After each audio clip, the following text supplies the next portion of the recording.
Merci de rester fidèle au programme d'ITV. Bonsoir à toutes et à tous. Bienvenue dans le 1945. Dans l'actualité, ce soir, la Commission électorale nationale autonome se prononce en faveur de l'opposant Ousmane Sonko. La Sénat demande à la DGE, la Direction générale des élections, de lui remettre la fiche de collecte de parrainage pour l'organe de supervision en l'état de la procédure, sauf disposition légale contraire et sans préjudice d'une décision de justice à intervenir. Le leader de l'ex-PASTEF doit jouir de son statut d'électeur.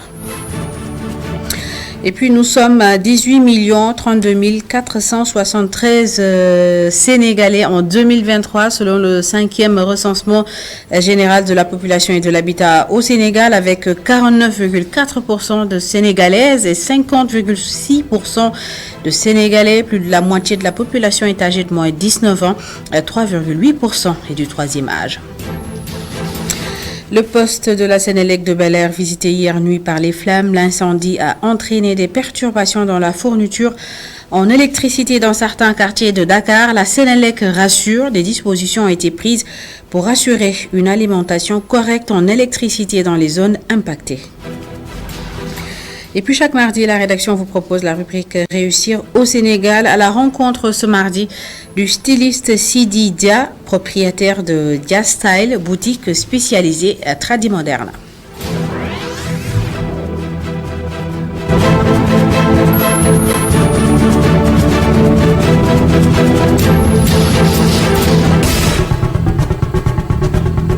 Ousmane Sonko obtient le feu vert de la Commission électorale nationale autonome. La Commission nationale autonome qui suit le président du tribunal d'instance de Ziguinchor. Elle a demandé à la DGE, la Direction générale des élections, de lui remettre la fiche de collecte de parrainage. L'instance avait été saisie par les avocats du leader de l'ex-parti PASTEF contre le refus de la DGE. Les arguments de la Sénat dans ce récit de Papa Lunsar. Ousmane Sonko doit jouir de son statut d'électeur inscrit sur les listes électorales avec tous les droits y attachés. En conséquence, la Sénat invite la Direction générale des élections à prendre les mesures nécessaires pour faire tenir à la disposition du mandataire d'Ousmane Sonko, et ce, dans les meilleurs délais, la fiche de parrainage, la clé USB, ainsi que tout autre outil de collecte prévu par la loi. La Sénat tranche le débat et donne raison aux avocats du maire de Ziguinchor. Ces derniers avait saisi cette commission le 23 octobre dernier pour contourner la DGE, la Direction générale des élections, qui avait conduit à 2 reprises le mandataire de l'ex-parti PASTEF. Deuxième victoire de suite pour les conseils d'Ousmane Sonko. Deuxième revers pour le gouvernement. Le 12 octobre dernier, le tribunal d'instance de Ziguinchor réinscrit Ousmane Sonko sur le fichier électoral. Ce mardi, la Sénat ne dit pas autrement. Reste à savoir si le ministère de l'Intérieur, cité dans le document, va donner une suite favorable à cette décision. Et puis, va-t-on vers des remous dans la justice? Le syndicat des travailleurs de la justice SYTJUST a déposé un préavis de grève le 19 octobre dernier. Le syndicat accuse les agents du ministère de la fonction publique d'avoir volontairement falsifié le projet de décret portant statut particulier du cadre des fonctionnaires de la justice. Un décret examiné et adopté en Conseil des ministres le 25 juillet 2018, selon le secrétaire général du SYTJUST, qui menace justement de paralyser le système judiciaire dans les prochains jours si l'État ne réagit pas.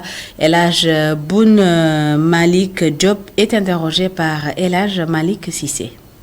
Nous avons déposé un préavis de grève, non pas pour être en ordre de bataille, mais pour donner une chance au dialogue et à la concertation.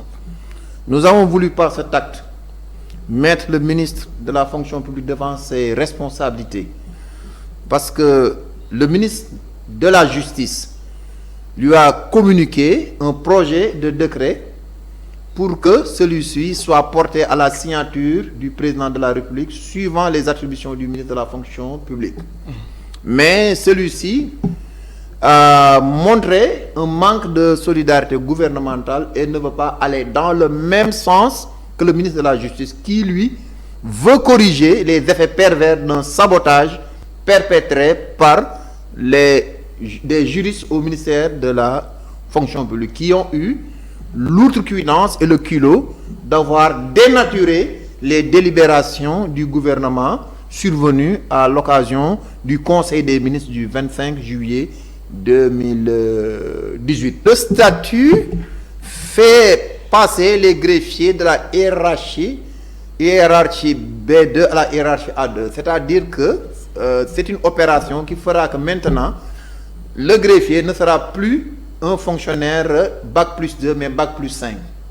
Mais donc, bien entendu, quand on dit une réforme, ça concerne l'avenir. Mais ceux qui sont déjà dans le corps, en principe, on devrait leur appliquer ce qu'on appelle une nouvelle échelle indiciaire pour qu'ils soient à la hiérarchie A2. Et si rien n'est fait, vous allez paralyser le système judiciaire sénégalais, le fonctionnement de la justice? Certainement, des choses seront faites parce que je crois qu'il y a des gens sensés au niveau du gouvernement qui ne laisseront pas perdurer une crise d'une certaine ampleur dans le secteur névralgique de la justice. 5e recensement général de la population et de l'habitat au Sénégal. Nous sommes un peu plus de 18 millions de Sénégalais, 49,4% de femmes et 50,6% d'hommes. Plus de la moitié de la population sénégalaise est âgée de moins de 19 ans. Un peu moins de 4% est âgé de 65 ans et plus. Ainsi, le département de Mbacké est le plus peuplé du Sénégal, suivi de celui de Dakar. Mbour est à la 3e place. Explication Khadija Diouf. Plus d'hommes que de femmes. Selon les données statistiques fournies par l'ANSD, Agence nationale de la statistique et de la démographie, la population totale du Sénégal est de 18 32 473, dont 49,4% de femmes et 50,6% d'hommes. La population du Sénégal en 2023 donc, est estimée à 18 32 473 habitants.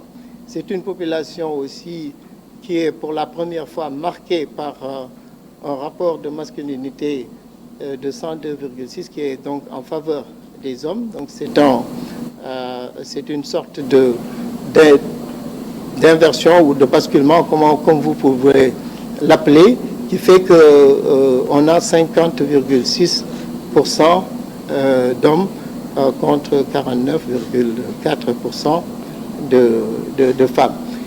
Ça, c'est des éléments sur lesquels nous allons revenir pour expliquer qu'est-ce qui a concouru à cette inversion.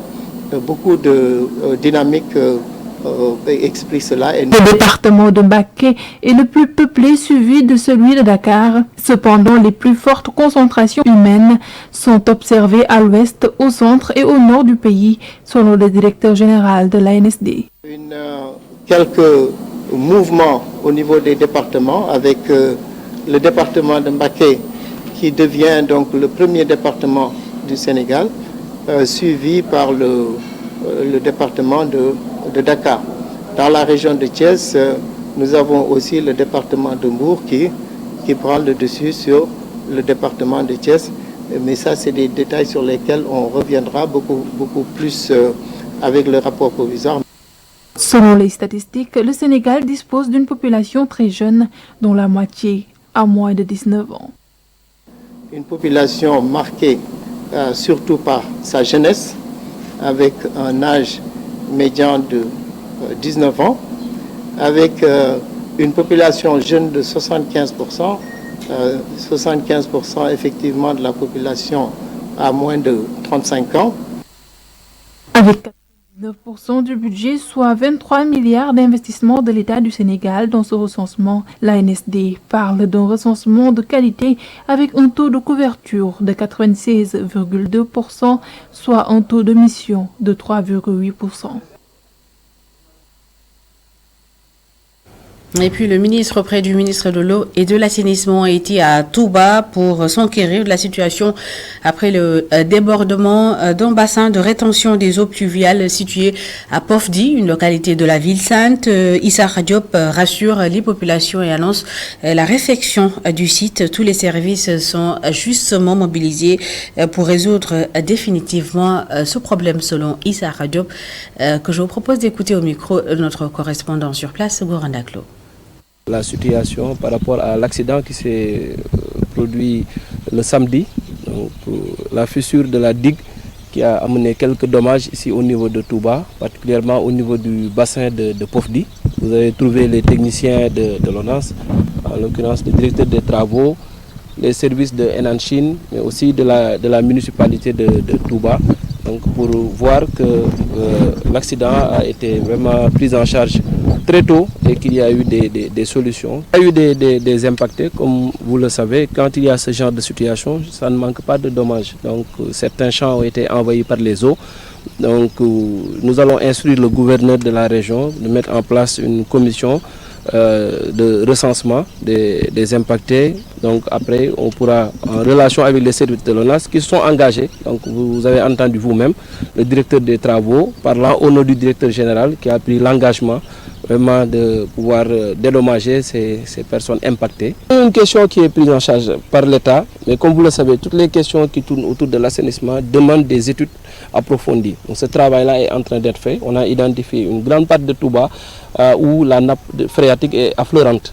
Donc il y a déjà 21 forages de rabattement qui ont été déjà érigés. Donc, on sait que ça ne couvre pas tout le territoire et ça ne règle pas totalement le problème, mais il y a des débuts de solutions. Donc l'objectif c'est de pouvoir l'étendre et d'avoir aussi d'autres alternatives vraiment pour avoir des solutions durables par rapport à cette question de nappe phréatique. Et puis le poste de la Sénélec de Bel-Air visité la nuit dernière par les flammes. L'incendie a entraîné des perturbations dans la fourniture en électricité dans certains quartiers de Dakar et à Gorée, mais le directeur général de la Sénélec rassure, un dispositif a été mis en place pour assurer une fourniture correcte en électricité des zones impactées. Pape Dembabité est au micro d'Abraham Paul Pouy. Nous avons connu cette nuit-là un incendie au niveau du poste de Bel-Air qui alimente une bonne partie du centre-ville de Dakar. Et nous avons pu maîtriser l'incendie très rapidement grâce au soutien des sapeurs-pompiers. Et aujourd'hui, toutes les équipes sont mobilisées pour ramener l'exploitation à son niveau normal. Maintenant, les équipes sont dessus et je pense que d'ici quelques heures, on devrait pouvoir y arriver. Maintenant, on a repris une bonne partie de la clientèle parce que comme vous le savez aujourd'hui, au niveau de notre réseau, nous disposons d'une redondance qui nous permet, en cas d'indisponibilité, de reprendre une bonne partie. Je signale également que l'île de Gorée qui a été affectée a été repris complètement alimentée depuis 7 heures et donc par conséquent, même au niveau de l'île, on a un groupe électrogène qui pourra fonctionner pour reprendre l'alimentation électrique de la zone. Donc pour le moment, les équipes sont dessus et nous pensons que dans les meilleurs délais, nous allons revenir en exploitation normale. Pape Dembabité qui s'exprimait justement dans le cadre d'un CRD spécial sur le programme d'amélioration de l'accès à l'électricité au Sénégal. La Sénélec, en partenariat avec la Banque mondiale, compte étendre son réseau à plus de 2000 localités du Sénégal. Ce projet devrait permettre d'atteindre l'objectif d'accès universel à l'électricité en 2025. Et pour informer les acteurs, justement, ce CRD a été tenu. Explication Abraham Paul Pouy. Pour vulgariser le projet d'amélioration de l'accès de l'électricité au Sénégal, PADES, un CRD, Comité régional de développement organisé, l'objectif, informer, sensibiliser les acteurs. Le Sénégal veut atteindre l'accès universel à l'électricité d'ici 2025. Nous avons entamé la marche résolue vers l'accès universel à l'horizon 2025. Sénélec a dans son pipe beaucoup de projets qui sont en cours, notamment aujourd'hui ce projet PADES et projet BEST financé par la Banque mondiale et qui devrait nous permettre d'électrifier à terme plus de 2000 localités. Et donc c'était important aujourd'hui qu'on puisse discuter, échanger avec l'ensemble des parties prenantes pour la bonne mise en œuvre de ce projet. Pour la région de Dakar, l'extension concerne 4 départements, au total 85 localités. On doit pouvoir suivre ce rythme-là et accorder l'électricité à l'ensemble de ces populations. Mais derrière également, il y a les zones rurales qu'il faut électrifier. Électrifier qui signifie ne pas apporter seulement la lumière, mais permettre le développement des activités socio-productives afin que les populations puissent avoir une autonomisation suffisante qui leur permettra de pouvoir survenir à leurs besoins. Les localités, il y aura 85 localités qui vont concerner le département de Dakar, le département de Kermassar, le département de Rufisque-Bargny et Guédiawaye. La Banque mondiale, qui a financé le projet, vise à améliorer les conditions de vie des citoyens. La banque finance environ 279 millions de dollars dans le cadre de ces 2 projets qui incorporent une subvention de 64 millions 500 dans le cadre du projet VEST.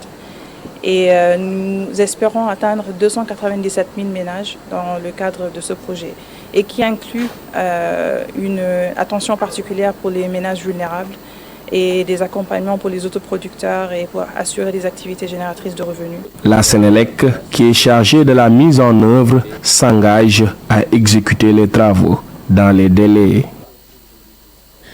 Parlons à présent de la recrudescence de la migration irrégulière. Eh bien, l'État du Sénégal et le Royaume d'Espagne unissent leurs forces pour endiguer le phénomène. Et lors de sa rencontre avec son homologue espagnol, le ministre de l'Intérieur a indiqué que plus de 7000 trafiquants de migrants ont été interpellés. Sabel Olivia Diagne et Sidignan ont assisté à la rencontre pour nous. Voici leur compte rendu.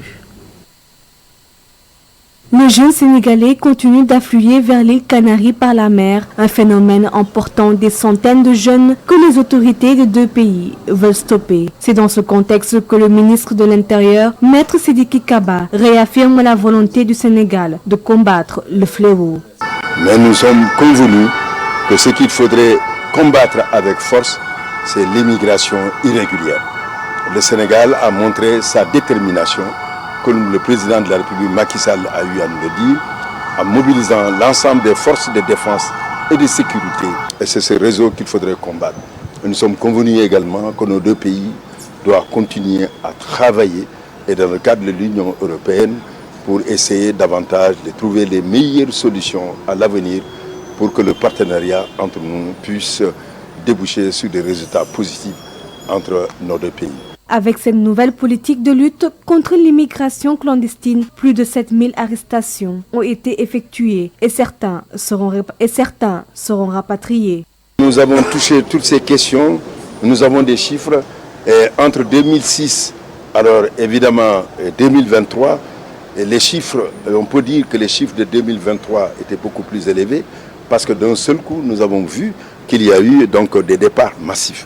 Mais nous avons pu aussi constater que le nombre d'arraisonnements de bateaux, de navires, parce qu'ils sont des bateaux et des pirogues clandestines, alors a pu montrer des résultats satisfaisants. Ces chiffres, nous les avons, pas moins de plus de 7000 arrestations. Cela est très important. Le ministre de l'Intérieur de l'Espagne, Fernando Grande Malasca, confirme sa collaboration dans cette lutte. Nous avons vu des migrants irréguliers. Nous travaillons pour démanteler le réseau de la migration irrégulière et nous travaillons pour la coopération. C'est le plus important, c'est travailler pour la coopération transversale entre le Sénégal, la République du Sénégal et l'Espagne, et aussi entre l'Union européenne et Sénégal, parce que nous devons faire que la migration c'est un défi, pas un problème, et nous faire la lutte contre la migration irrégulière. Les départs de pirogues du Sénégal vers les Canaries sont désormais quotidiens. Plus de 70 embarcations ont accosté depuis le début de l'été. Les 2 pays unissent leurs forces pour aborder ce nouveau combat ensemble. Et pendant ce temps, l'Union européenne et le Sénégal en dialogue politique à Dakar. Ce mardi, les deux partenaires qui ont échangé sur différentes thématiques veulent surtout renforcer leur partenariat dans le domaine de la gouvernance mondiale, de la formation des jeunes et du financement. Explication Aliou Sow et Chertidiane Diouf. Autorités de l'Union européenne et de l'État du Sénégal, dans des échanges politiques, ont approuvé la mise en œuvre d'une feuille de route basée sur 5 thématiques mises sur la table selon le ministre des Affaires étrangères. Il s'est agi de discuter de la situation régionale au Sahel, de la réforme de la gouvernance mondiale, des projets d'investissement et de formation professionnelle en faveur de la jeunesse et des projets du Global Gateway. La première partie du Global Gateway déjà épuisée à Bruxelles, l'heure était la deuxième phase. Dans ce contexte de migration irrégulière, la jeunesse est au cœur des débats. L'Union européenne et ses États membres, c'est la jeunesse. La jeunesse qui représente 2/3 de la population du Sénégal, la jeunesse qu'on soutient à travers l'État du Sénégal, mais aussi à travers des actions de la société civile. En plus du dialogue politique, celui économique aussi a été évoqué. Selon l'ambassadeur de l'UE au Sénégal, il urge de revoir la meilleure manière de financer les économies africaines. Avec la question des droits de tirage spéciaux et du Fonds monétaire international, de manière à pouvoir assurer un meilleur financement des économies. L'UE et le Sénégal renforcent leur ligne politique commune, objectif avoir les mêmes points de vue dans les domaines stratégiques. Tout à fait autre chose à présent. Le Premier ministre Amadou Ba a procédé hier à l'inauguration d'une station d'accélération de débit d'eau potable à Méré, d'une capacité de 200 000 mètres cubes. Ce surpresseur devrait améliorer l'approvisionnement en eau potable du triangle Dakar-Thiès-Tivavone, financé à hauteur de 9,8 milliards de francs CFA. La station tournera totalement en plein régime à partir du mois de décembre, selon le PM Amadou Ba, que je vous propose d'écouter au micro d'Isidore Alexandre Zen. On va améliorer de manière substantielle la fourniture d'eau dans toute la région de Thiès. Je pense au département de Thiès, je pense à Mour, Joal, mais aussi à Dakar. Avec la fin des essais industriels, je pense au mois de décembre, la distribution de l'eau devrait être nettement améliorée sur l'étendue de Dakar. Je pense qu'on devrait avoir très peu de points difficiles, sauf un peu vers les Mamelles où il y aura une très nette amélioration, en attendant que l'usine de dessalement aussi soit là. Mais d'ores et déjà, d'ici décembre, je pense qu'il y aura une très grande amélioration. Donc c'est le lieu de les féliciter dans la mise en œuvre diligente de ce grand projet du chef de l'État visant à améliorer la disponibilité de l'eau. On dit que l'eau c'est la vie, la source de la vie, donc ces efforts vont être poursuivis pour permettre aux populations sénégalaises, là où ils se trouvent, d'avoir de l'eau en quantité suffisante, mais aussi une eau d'excellente qualité, c'est-à-dire traitée.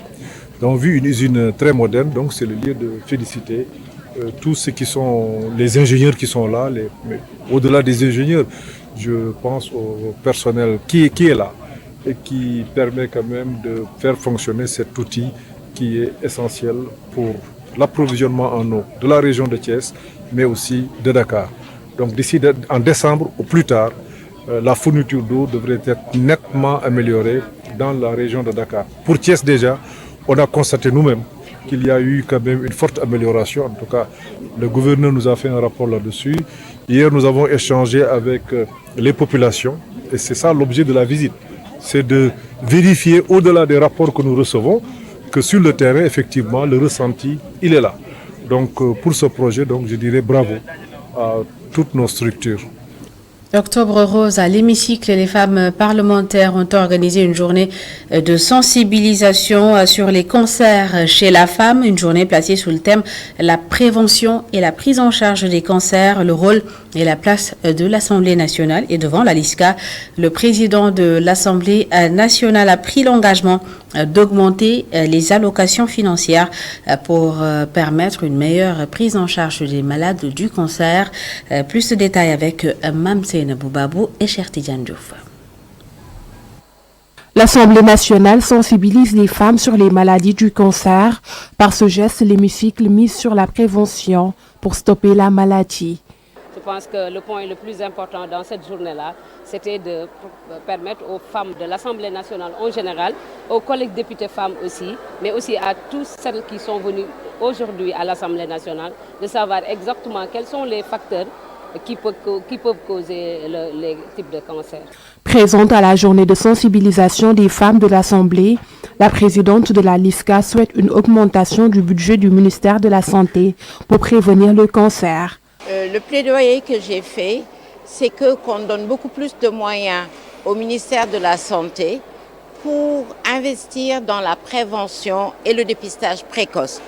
Parce qu'il ne faut pas attendre la survenue du cancer, mais il faut prévenir ces cancers-là et donner beaucoup plus de moyens pour rendre abordable le traitement du cancer au Sénégal, voire rendre ce traitement gratuit. Conscient du rôle et de la place de l'Assemblée dans la lutte contre le cancer, le président promet un accompagnement financier dans le traitement des malades atteints de cancer. À cet égard, l'allocation efficace des ressources budgétaires dans les actions de prévention et même la place de la prévention dans notre système de santé, dans les infrastructures et plateaux médicaux, ainsi que dans la formation et le renforcement des capacités des soignants, pourrait bien contribuer à faire reculer considérablement les actions dues à ces cancers.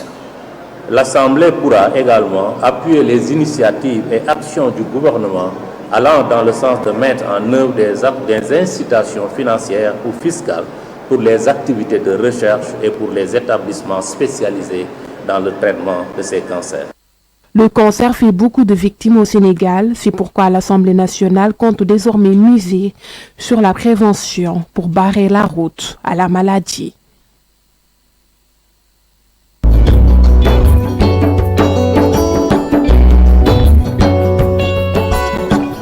En début d'édition ce mardi, l'équipe de Réussir au Sénégal s'est rendue chez Sidi Dia, un talentueux styliste propriétaire de Jazz Style, dans sa boutique où il allie avec harmonie traditionnelle et modernité. En plus de la vente, Sidi, il forme également des jeunes passionnés de la mode. C'est un reportage d'Aïssatou Kane, les images de Barasawa. Dans cette boutique de créateurs passionnés de tenues tradies modernes, l'espace est divisé en deux parties distinctes. D'un côté, la vente d'habits uniques et élégants. De l'autre, un centre de formation dédié aux jeunes talents de la couture, du design, de l'art et de la décoration d'intérieur. Tous encadrés par des professeurs experts dans l'art de la couture de A à Z. Sur l'école et l'atelier, on est sur les accessoires de mode, les chaussures, les colliers, les décorations intérieures. Il y a la boutique aussi, il y a la prêt-à-porter. Si vous voyez, il y a les costumes qui sont là, les costumes modernes, et en plus les costumes tradis-modernes comme celles que je porte. Autodidacte, Sidi Dia a eu un parcours remarquable. J'en ai fait 1 an de formation. Après, l'atelier est fermé. J'ai recommencé avec un autre. Il s'appelait Tafa aussi, que Dieu lui accorde son paradis. Il est parti très tôt, en 96. Et donc, j'ai travaillé avec lui pendant 1 an aussi. Depuis lors, je n'ai plus de patron, comme on dit. Bon, je me suis lancé sur la recherche de voir. Après, j'avais un slogan, je disais que l'homme noir est plus fort que l'homme blanc. Voilà. Jusqu'à présent, je suis sur cette lancée. Je me suis dit que, comme en Wolof Toubab de Madakenyo, moi je suis plus fort que les Toubab. Donc, et ça m'a motivé, ça m'a beaucoup aidé. En 2005, il ouvre l'école Jazz Style Center, une institution reconnue par l'État. Dieu nous a donné un acquis. Donc, avec cet acquis, on doit le partager. Donc on ne doit pas mourir en amenant son savoir-faire. Donc j'ai décidé d'ouvrir un atelier de perfectionnement et un centre de formation à recruter. C'était toute une équipe qui sont mobilisées pour faire transférer leur savoir-faire. Donc comme on dit, l'école il y a tout. On a des costumiers. Quand on parle de costumiers, c'est les costumes de scène, des tenues qu'on peut porter pour tourner des films, voilà, des tourner du théâtre. Voilà, on est sur cette lancée aussi. Et donc voilà, l'atelier là, on fait du tout quoi. Avec plus de 30 ans d'expérience, sa touche personnelle et son dévouement l'ont propulsé au sommet d'un milieu concurrentiel. Si la tenue est propre et correctement posée, qui épouse le corps de la personne, donc 90 de mes clients, ils regardent ça et disent que ça c'est Sidi. Alors j'ai fait attention à tous les détails, d'harmoniser les motifs. Ça fait partie de mes spécialisés que j'agence tous les motifs. Même sur les chemises qui a des rayures, bon, j'arrive à faire correspondre, de faire sortir les symétriques. Voilà. Donc si quelqu'un voit une chemise ou un varso ou bien une tissu-telle avec tout en symétrie qui épouse le corps, bien ancré, là on dit c'est déjà style. Aujourd'hui, Sididia récolte les fruits de ses longues années de travail acharné. Mais on a une vie, on a une famille, et tout ça, ça a été réalisé avec notre métier. Donc alhamdulillah, Dieu merci. On a eu pas mal de choses. Par exemple, quand tu fais le tour de l'école et le tour de l'atelier, il n'y a aucun investissement qui est venu dehors. C'est avec notre propre travail, comme l'école de Henyaka, donc qu'on a fait jusqu'à réaliser tout ça. Donc alhamdulillah, on ne se plaint pas sur ces côtés. Malgré les différents rencontrés en cours de route, il reste convaincu que la réussite est à portée de main pour ceux qui sont prêts à persévérer. Par exemple, le coût de la loyer qui est augmenté, l'électricité, l'eau. Voilà, donc c'est très difficile ces temps-ci, mais quand même on essaie de s'en sortir, de s'organiser, de trouver d'autres méthodes de faire, de se lancer sur la prêt-à-porter, voilà, pour pouvoir survivre. Mais c'est très compliqué là. Sur ce côté, on fait appel à l'État de vraiment des établissements de formation professionnelle, les établissements privés. Donc nous on fait un travail que l'État devait tenir en main, mais nous les artisans, les écoles de formation privées, on a eu beaucoup d'apports sur des choses que l'État devait faire. Donc on mérite d'être accompagné, voilà, matériellement, financièrement.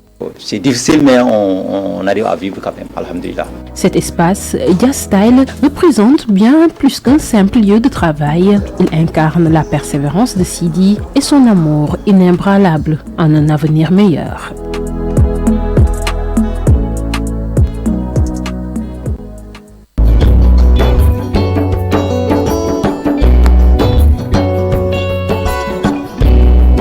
C'est la fin de cette édition. Merci à toutes et à tous de l'avoir suivi. Merci de votre fidélité. L'information continue sur notre site internet media.sn. Bonne suite des programmes.